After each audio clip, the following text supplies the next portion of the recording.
মসজিদ মাদ্রাসার মধ্যে রাজনীতি কইরা এখন মসজিদের কোনো কিছু ক্ষয়ক্ষতি যদি কোনো দলে করে তে ব্যাক ফুটে তো এরকম ধরনের একটা রাজনীতি জামাতে চালাইতেছে।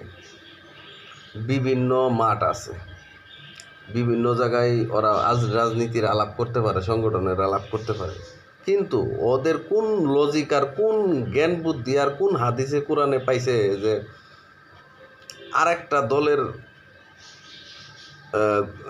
মানে নেগেটিভ গুণগান মসজিদের মধ্যে বলতে হবে?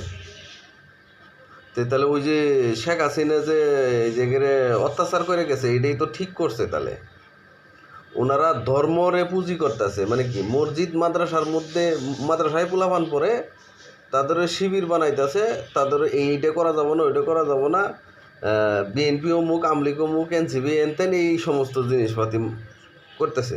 এখন ওইটা বাধা দিতে গেলেই এখন ওই আমরা ইসলামের শত্রু কি বুঝাইতেছেন আমাদের?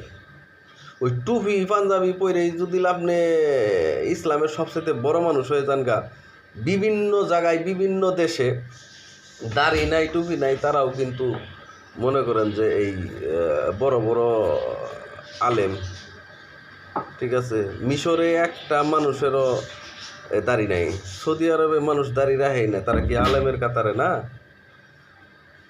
তে মনে করেন আমনে করে সেতে বড় বড় আলেম তারা। ঠিক আছে, এগুলো আমরা দেখছি, আমরা গেছিলাম। ধন্যবাদ সবাইকে। আপনার করে কোনো কিছু বললাম না আর কি।